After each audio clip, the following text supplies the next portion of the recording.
Hello friends, welcome back to open computer.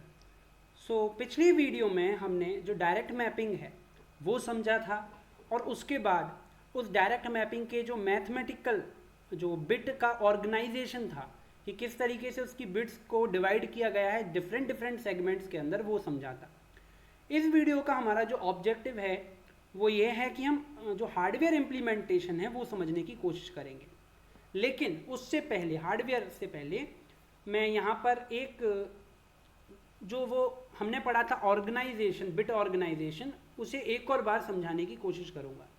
और वो एक इस डायग्राम से समझने में बड़ा ईजिली आ जाएगा। इससे समझने की कोशिश करते हैं। लेट सपोज जैसे कि मैं अगर पिछली वीडियोस में जहाँ पढ़ा था यहाँ इस बिट की बात करूँ तो यहाँ जैसे कोई नंबर था, उस नंबर के अंदर जो शुरुआती जो 4 बिट्स थी ऊपर की 0010, ये कैसी बिट्स थी? ये थी उसके ब्लॉक को रिप्रेजेंट करती थी नहीं करती थी, ये उसके ब्लॉक को रिप्रेजेंट करती थी।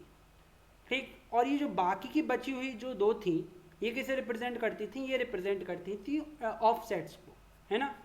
तो उसी तरीके से जो भी कोई एड्रेस है किसी वर्ड का, उसमें जो शुरुआती बिट हैं वो ब्लॉक को रिप्रेजेंट करती हैं, ब्लॉक नंबर को, और जो बची हुई जो बिट्स हैं वो ब्लॉक ऑफसेट को रिप्रेजेंट करती हैं। ठीक है, यहीं ब्लॉक नंबर की जो बिट्स थी उसके अंदर दो सेपरेशन और हो जाते हैं। एक तो है टैग के लिए और एक था कैश लाइन के लिए। ये कैसे हुआ? देखिए, इसी ब्लॉक के अंदर हमारी जो शुरुआती जो दो बिट्स थी वो ये बता रही थी कि हमारी कैश लाइन के अंदर कौन सा ब्लॉक प्रेजेंट है। ठीक, और जो बची हुई जो दो बिट्स थी वो कैश लाइन बता रही थी कि कौन सी कैश लाइन में प्रेजेंट है। यस, तो यहाँ पर भी जो ब्लॉक है इस ब्लॉक को भी और फर्दर डिवाइड किया गया कि टैग्स के अंदर और कैश लाइन के अंदर। तो वही चीज़ मैंने यहाँ क्या लिखी है, देखिए कि यही जो ब्लॉक है, ब्लॉक नंबर को हमने और डिवाइड किया टैग के अंदर और कैश लाइन के अंदर। यस, और ऑफसेट तो ऑफसेट है ही है, ब्लॉक ऑफसेट है, कोई इसमें तो चेंज आया ही नहीं।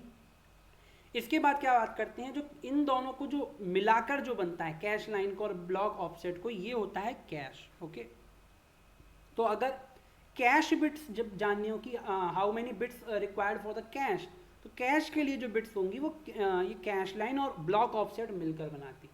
ओके, तो इतनी अंडरस्टैंडिंग आपको होनी चाहिए। क्योंकि अब ये क्यों ज़रूरी है ये समझना, मैं आपको बता दूं, ये मैंने दोबारा क्यों बताया, क्योंकि ज़्यादातर जो गेट के अंदर क्वेश्चन है वो इसी से रिलेटेड पूछे जाते हैं। वो पूछता है, वो कुछ डेटा दे देगा, फिर पूछेगा टैग कितने बिट का था, पूछ लेगा ब्लॉक ऑफसेट कितने बिट का था, या फिर यही पूछ लेगा कैश लाइन, ये कैश कितने बिट का था। तो ये सारी चीज़ें वो पूछ सकता है। तो ये मैंने आपको बता दिया। अभी करेंगे क्वेश्चंस, कोई बात नहीं है। अब जान लेते हैं आर्किटेक्चर, हार्डवेयर इम्प्लीमेंटेशन कैसे करते हैं। तो यहाँ एक डायग्राम है, इस डायग्राम के जरिए समझते हैं। इसमें ये जो है ये तो है मल्टीप्लेक्सर, ये तो समझ में आता है, डिजिटल इलेक्ट्रॉनिक्स के अंदर हमने पढ़ा होगा। ये होता है मल्टीप्लेक्सर, डिजिटल इलेक्ट्रॉनिक्स या डिजिटल लॉजिक्स जो भी, उसके अंदर हमने पढ़ा मल्टीप्लेक्सर। ओके, अब हमारा जो बिट है, जो हमारा जो एड्रेस है, उस एड्रेस के अंदर क्या है, शुरुआती जो कुछ बिट्स होंगी मैंने बताया वो टैग के लिए होंगी। पिछले वाले हमारे जो एग्जाम्पल था उसके अंदर क्या थी, उसके अंदर दो बिट्स थी, यहाँ पर दो बिट्स थी, क्योंकि एक कैश लाइन के ऊपर कंपटीशन कितने का था? 4 का था। लेकिन यहाँ सिर्फ एक बिट दे रखी है, तो इसका मतलब मान के चल रहे हैं कि अब सिर्फ कैश लाइन के ऊपर सिर्फ दो ही ब्लॉक्स का कंपटीशन होगा, दो ब्लॉक्स के बीच में कंपटीशन होंगे। तो यानी कि अब की बार 8 ब्लॉक हैं।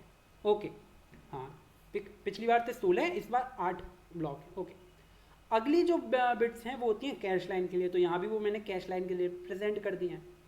अब देखिए ये क्या जाएगी, ये कैश लाइन की जो बिट्स हैं ये इनपुट की तरह जाएंगी एज अ सेलेक्ट लाइन के रूप में। तो हमने पढ़ा था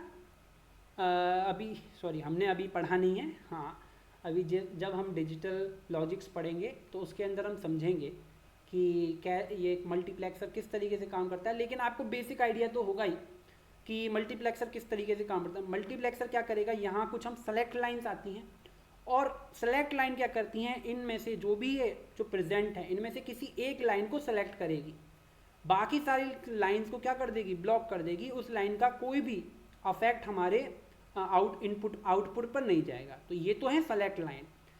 अब इस सेलेक्ट लाइन ने क्या इनपुट दिया, 1 दिया और 0 दिया। अब इनमें से चेक किया जाएगा कैश लाइन, ये कैश है, ओके ये कैश है, अच्छा नीचे लिख रहा है, ओके कैश लिख रहा है, तो कैश है।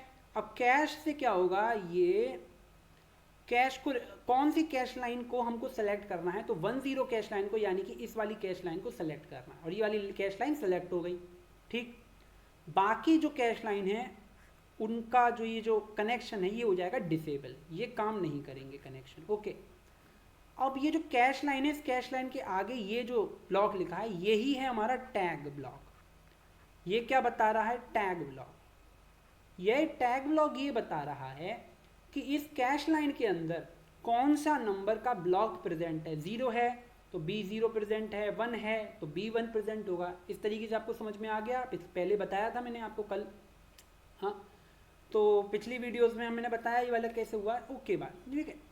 तो ये जो 0 है यही टैग बिट्स हैं। अब इसमें से क्या होगा, ये जो टैग बिट है ये इनपुट के रूप में इस मल्टीप्लेक्सर के पास जाएगा, और मल्टीप्लेक्सर क्या करेगा, इस वाले इनपुट को पास कर देगा इस कंपैरेटर के पास, ये कंपेयर करने का काम करेगा।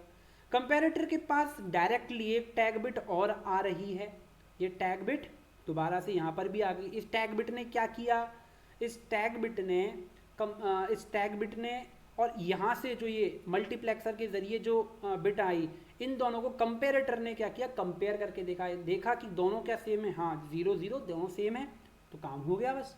इसका मतलब ये है कि हम B0 को फाइंड आउट करना चाहते थे और B0 ही कैश लाइन पे मौजूद है। ये भी तो कंडीशन होती थी, हो सकती थी कि इस पे B1 प्रेजेंट हो, और B1 अगर प्रेजेंट होता तो ये B1 का जो टैग बिट थी वो होती 1, सॉरी 0 नहीं 1, तो 1 होती तो यहाँ पे 1 आता, 1 जाता पास, तो ये कंपेरेटर क्या कहता कि कंपेयर नहीं किया, फॉल्स देता। तो अब हम इस कंडीशन में क्या करते हैं, मेन मेमोरी से B0 वाले ब्लॉक को, मेन मेमोरी से B0 वाले ब्लॉक को इस कैश लाइन पर लाया जाता और फिर प्रोसेसर इसे यूज़ कर पाता, तो फिर ये कंडीशन आती। तो इस तरीके से हमारा जो हार्डवेयर इम्प्लीमेंटेशन है वो इम्प्लाई किया जाता है। और अगर यहीं पर अगर हम बात कर लें, अगर यहाँ पर एक टैग बिट है लेकिन अगर 2 टैग बिट होती तो कैसे काम करते थे, एक और मल्टीप्लेक्सर लगाते भाई, तो एक और मल्टीप्लेक्सर लगाया 1x4 का, इसमें क्या किया जाएगा, यही इनपुट्स लाइन दिए जाएंगी जहाँ से हम इसको कैश लाइन सेलेक्ट करवाएंगे, कैश लाइन यहाँ पे सेलेक्ट करी जाएंगी, ठीक है। जो कैश लाइन सेलेक्ट हो गई वो कैश लाइन अपना इनपुट पास करेगी। अब देखिए ये वाला 0 वाली फील्ड है, ये तो इस तरफ चले जाएगी, और इसके बाद जो दूसरी पोजीशन पे लेट सपोज अगर 1 है और यहाँ पर भी 1 है, तो ये वाला इनपुट भी यहाँ पे दिया जाएगा। ये क्या करेगा, अब 0 तो चला जाएगा इस वाले मल्टीप्लेक्सर में, और 1 वाला जो दूसरी वाली पोजीशन का है वो इसमें आ जाएगा, इस वाले मल्टीप्लेक्सर में। यहाँ से आउटपुट दिया जाएगा इस कंपेरेटर को 1, तो यहाँ से आएगा 0 1, यहाँ से आएगा 0 1, और दोनों कंपेयर हो जाएंगे। तो इस तरीके से काम करता है हार्डवेयर इम्प्लीमेंटेशन, ओके। अब हम बात कर लेते हैं क्वेश्चन की, एक क्वेश्चन करके देखते हैं जिससे समझ में आ जाएगा। तो जो मैंने अभी बात बताई थी कि किस तरीके से अरेंजमेंट होता है बिट्स का, वो मैंने यहाँ पे लिख लिया जिससे आसानी हो समझना, ठीक। अब देखिए क्वेश्चन क्या है, ये 2021 गेट का रिसेंटली पूछा गया एक क्वेश्चन है।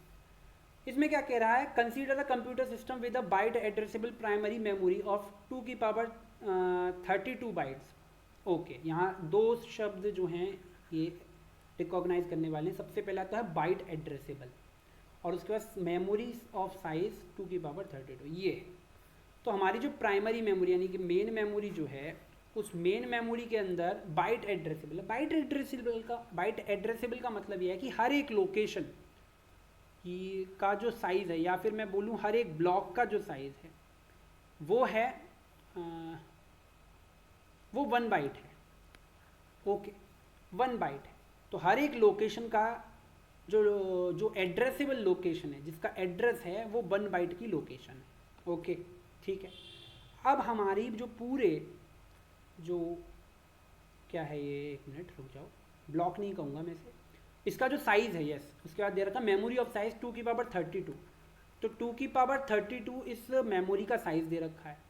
अच्छा, मुझे मेमोरी का साइज़ दे रखा है, मेमोरी साइज़ दे रखा है, और मुझे एक लोकेशन का एड्रेस दे रखा है, वो है 1 बाइट, ओके।